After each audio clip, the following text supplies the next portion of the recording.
Every family has a story. Every story has a past. But some stories don't fade with time. They harden. When Kels Power Nickell left the U.S. Cavalry, he wasn't walking away from conflict. He was carrying it with him.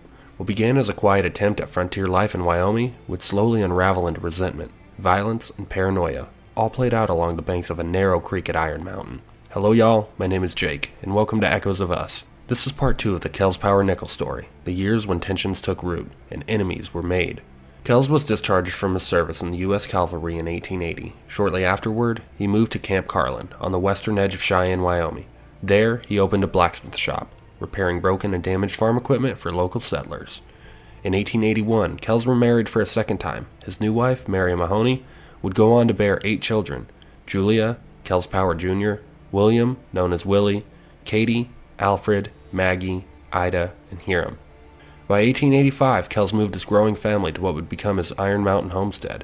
They settled along the North Chugwater Creek, not far from another family who had arrived 2 years earlier, the Millers. Before long, tensions between the two families would ignite a feud that would simmer for decades.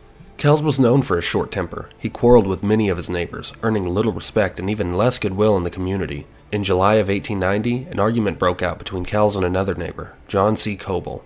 Coble was a wealthy landowner and cattle baron in the region. Sources differ on where the confrontation occurred. Some place it near their shared property line, while others say it happened at a railroad station in Iron Mountain. Either way, the outcome was the same. Kels accused Coble of allowing his cattle to graze on Kels' land. Coble took offense. The argument escalated quickly. Coble drew his pistol and threatened Kels' life. Kels responded by pulling a knife, cutting Coble several times, inflicting severe wounds. Kels was arrested and taken to jail, but was later released. No further charges were filed.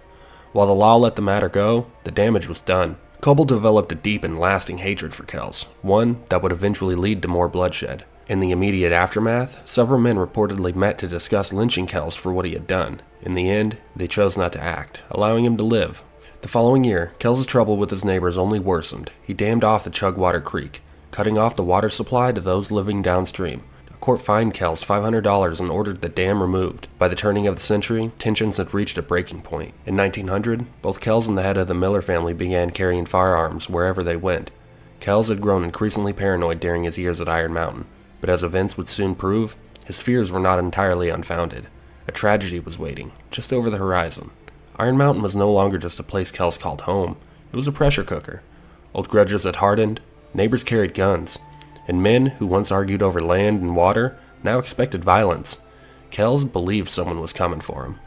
In part 3, we'll see whether those fears were imagined or painfully justified. Thank you for stopping by. Until next time.